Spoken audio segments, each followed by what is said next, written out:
Hello there, and welcome to this video on the Daystate RedWolf. In this video, we're going to be showing you how to swap out the original laminate stock for the new GP chassis, as well as installing a few accessories. These accessories include the Picatinny conversion for the scope rail, as well as the short throw cocking arm, and then finally we'll be installing the foam laminate grip set for the chassis itself. With that all said, on your screen now will be a complete list of all the tools we're going to use in order to carry out this procedure. It includes all the Allen key sizes, as well as any specialist tools required. The other thing that I will mention is that all the information in this video will be relevant to all calibers and all power levels. With that all said and done, the first thing we need to do is make sure that the rifle is safe to work on, and to do that we need to check if it's loaded. To begin with, we can cock the rifle, remove any single shot loader or magazine fitted to the breech, push the bolt forward, and then fire the rifle into a nice safe backstop. That ensures that there's not a pellet loaded into the rifle, and then once we've done that, we can then disconnect the battery by first popping off the battery cover on the bottom of the stock, then disconnecting the battery from the wiring harness in the base here. I've already done that just to save us a little bit of time, but as you pull these two connections apart, just make sure that you're gripping the connections themselves and not the wires.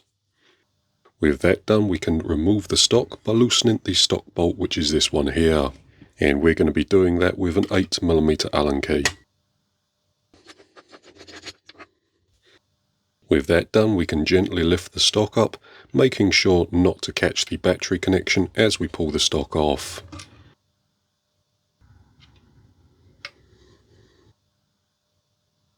Then we can put the laminate stock over in a nice safe place so it doesn't get damaged. Next thing we'll do is remove the magnetic dust cover for the fuel port, and then we can remove the original plastic trigger guard.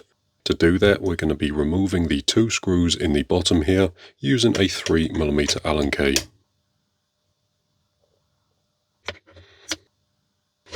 As you pull the trigger off, just make sure that you don't lose the small spring that's on the base of the trigger, so just that one there.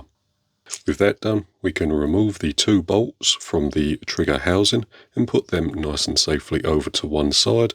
Then we can remove the trigger from the housing by pushing out this pin here, and we can do that either by using a small punch or a Allen key.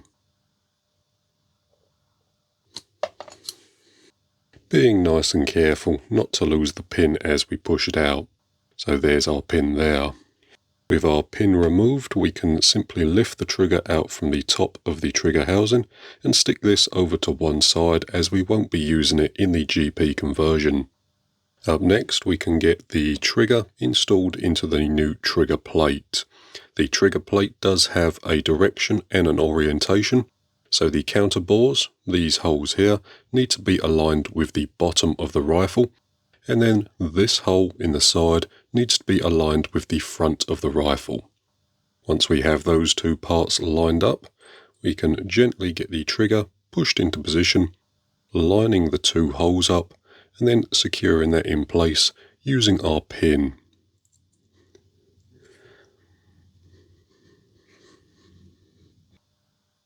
The pin may be a tight fit in the trigger plate, so you can use either a hammer or something like an Allen key just to get the pin pushed into position, making sure it's flush with the sides.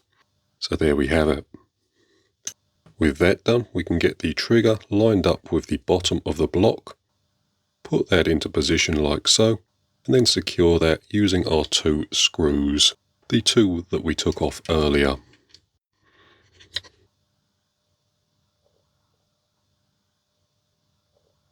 With that done, the next thing we can install is the battery cable extension.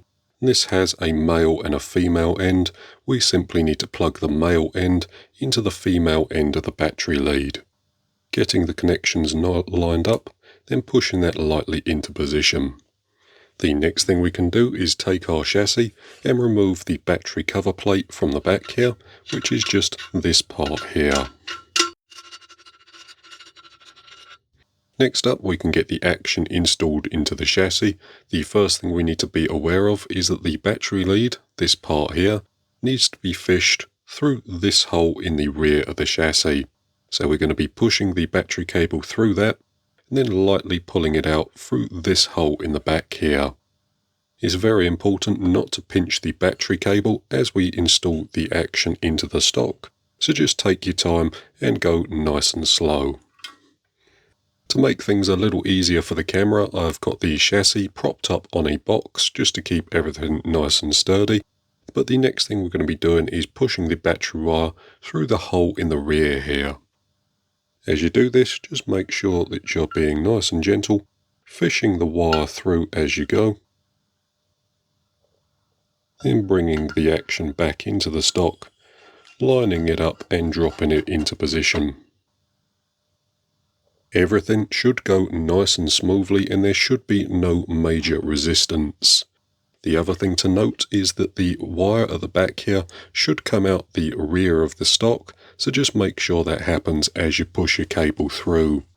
If you get the battery wire pinched between the action and the chassis, it can cause that damage, so just be nice and careful as you get it installed.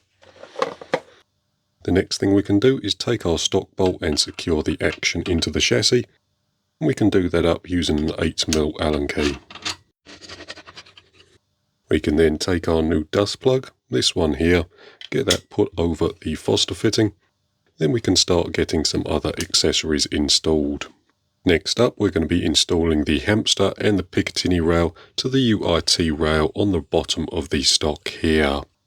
Now both of these accessories are optional, so you don't have to fit them if you don't want.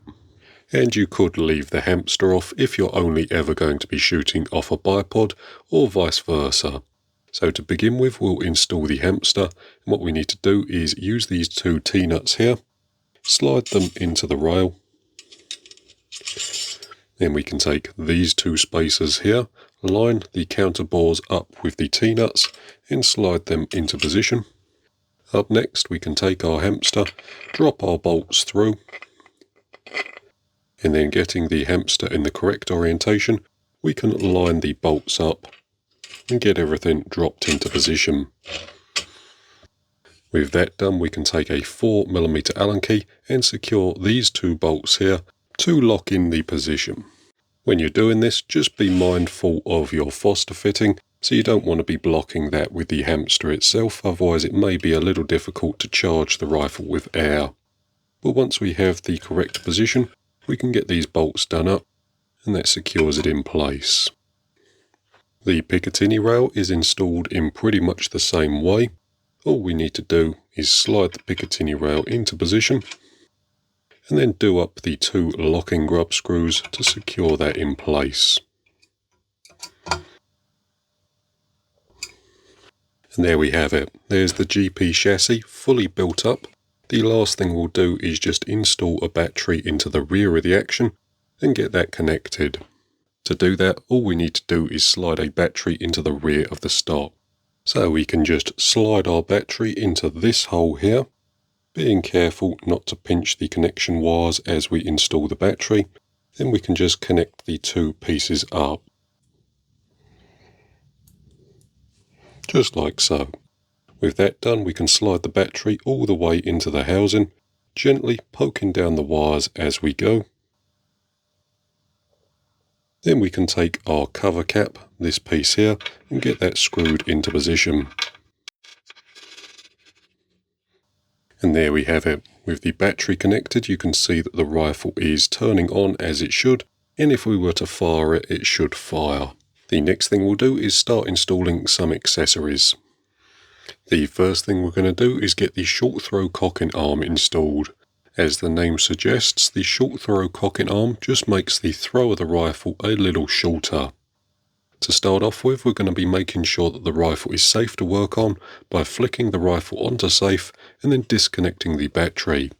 I've already done that just to save us a little bit of time, so the next thing we can do is remove the original cocking arm by loosening this screw in the top of the rifle using a 2.5mm Allen key. With that screw removed and the rifle on safe, we can then slide the cocking arm and the pellet probe out through the rear of the rifle, making sure not to lose the cocking arm bush, this one here, from the rear of the cocking handle. Once that's done, we can push the cocking arm bush out through the bottom of the arm, and then we can remove the pellet probe. To do that, we're going to be loosening off this grub screw in the side of the arm, and we're going to be doing that using a quality flat-bladed screwdriver. These are normally done up fairly tight from the factory, so just make sure that you're using a quality tool and be nice and careful as you undo it. The other thing to watch out for is to put a little pressure on this side of this linkage here, and that will just make unscrewing the grub screw a little easier. Once it's all the way out, we can just grip the grub screw and pull it off through the top, being nice and careful as there is a small spring and a ball bearing beneath the arm itself, so just in that hole there. So we can pull those out just by using a magnetic screwdriver or something like that, and then for the spring we can come in with a 1.5mm Allen key and just hook it out. So there it is there.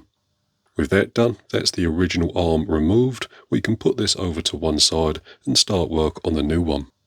To begin with, we'll take our short throw cocking arm, this piece here, and just add a small amount of moly grease to this hole in the side of the arm. Just a small amount will do us.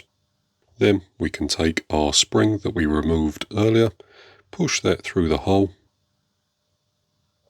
get that pushed into position, then top that off with the small bowl, which is just this one here.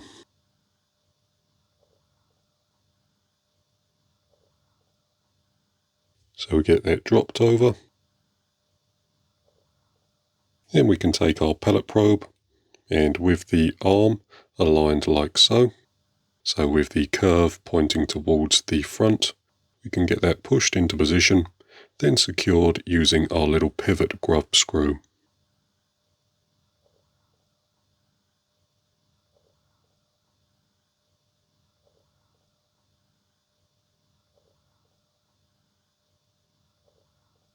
Getting that done up nice and tightly with a flat-bladed screwdriver. And there we have it. As you install the grub screw, you may need to manipulate the position of this linkage here just in order to start the grub screw, so just push that with your nail or maybe an Allen key, something similar, then make sure it clicks into position. Again, the alignment should look something like that. With that done, before we reinstall the cocking arm and pellet probe, we do have to remove a small screw in the side of the block, which is just this one in the base here. And as you flip the rifle over onto its side, just make sure that the small ball bearing that's in this hole here, hopefully you can see that on camera, but that hole there houses a ball bearing. As long as the rifle is on safe, that ball bearing shouldn't be able to come out, but just keep an eye on it. So we're going to be removing this countersunk screw using a 2mm Allen key. And again, this can be done up fairly tight from the factory, so just make sure that you're using a good quality Allen key. And then it can be removed like so. So we'll put that over to one side. We won't be needing it in the future. Now, before we get the cover plate put on, I do very briefly want to mention that we're installing the cocking arm onto the right-hand side of the rifle. If you wanted to install the cocking arm onto the left-hand side, you would simply need to loosen these two bolts in the action here. Hopefully the camera will pick them up. But there should be two bolts. You simply need to crack those loose using a 2mm Allen key, then slide the cover piece off from the back, flip it over and reinstall it onto this side. Then you can simply follow these instructions, but for the other side of your rifle. So the next thing we're going to be installing is the little cover plate, this piece here. That just drops into position, then is secured using this screw here. That's done up nice and tightly with a 2.5mm Allen key. Then we can get the pellet probe and the cocking arm installed into the rifle. To do that, we'll flip the rifle up, Then we can add just a little bit of moly grease to the outside of the pellet probe. Just a light smear will do us, we don't need tons on this component. Then we can add a little bit to this top sliding section here, as well as the bottom. Wiping off the excess with our fingers. Then we can take our cocking arm bush, put that in position. Again, small amount of grease before that goes in. And then we can gently slide the pellet probe through the action. With that done, we can reinstall our retention screw using a 2.5mm Allen key. Then, to finish the arm off, we can get the cocking handle installed. To do that, all we need to do is line the cocking handle up with the bottom, secure that using this screw here, and then get that done up nice and tightly using a 2.5mm Allen key. With that done, that's the short throw cocking arm installed. The last thing to do is reconnect our battery and then test that the rifle is still functioning as it should. The next thing we'll do is get the Picatinny rail conversion kit installed onto the top of the block. To start off with, the first thing we need to do is make sure the rifle is safe to work on by disconnecting the battery and flicking the rifle onto safe. Once that's done, we need to remove the barrel in order to slide the Picatinny rail onto the dovetail. To do that, we simply need to loosen these two grub screws here using a 2.5mm Allen key. With both grub screws loose, the barrel can be gently slid out the front of the block, nice and carefully like so. With that done, the next thing we need to do is do these grub screws in until they're flush with the block. Next, we can take both the front and the rear half of the Picatinny rail and get that slid into position. So the front one slides on from the front and the rear one slides on from the back. Lining the rear one up first, we just simply need to make sure that the Picatinny rail isn't forward of the block. Then we can get that secured into place by tightening up the 3 securing grub screws using a 2.5mm Allen key. The same goes for the front, although the front does have a little protrusion for the alignment peg for the magazine, so we just need to make sure that the front there is nice and flush with the block.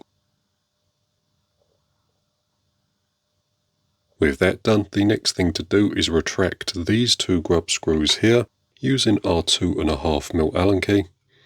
And this will just allow us to install the barrel back into the block.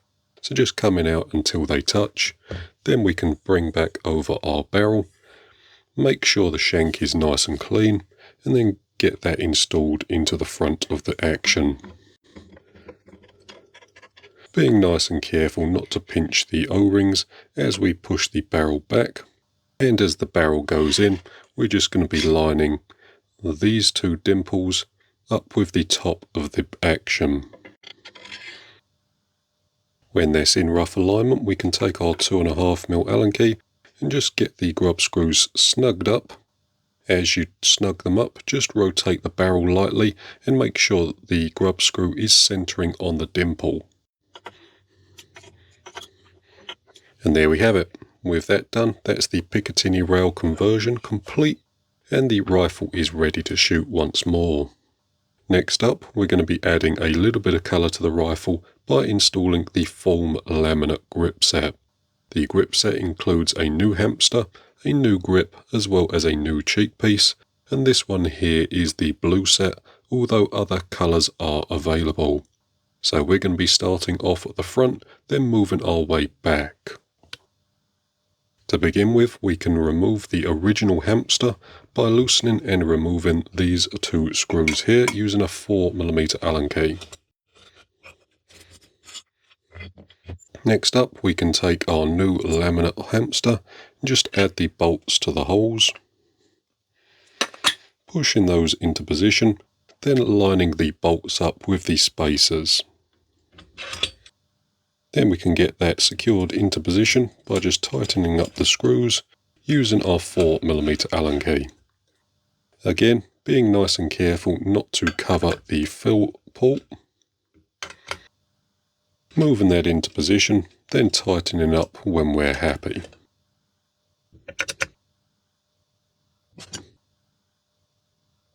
Up next we can move on to the grip, and the first thing we need to do is remove the old one by using a 5mm Allen key and removing the securing screw. Then we can put the original grip off to one side and get the new Form 1 put in its place. In the grip set kit you will get a new bolt, so we're going to be using that to secure the grip into position. And that can just be tightened up using a 5mm Allen key. Getting that done up nice and tight to secure the grip. The last thing we can do is get the cheek piece installed, and what we need to do is remove the cheek piece from the side of the rifle by loosening this thumb screw. So removing that, and we can pull the cheek piece off, and we need to remove these 4 bolts here. That's done using a T10 Torx bit. And once all 4 screws are loose, we can remove the mounting plate and then get the laminate one installed in its place.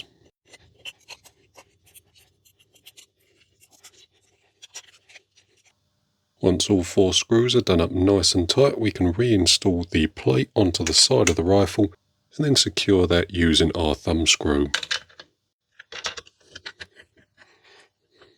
And there we have it. There's the Form grip set installed onto the GP chassis.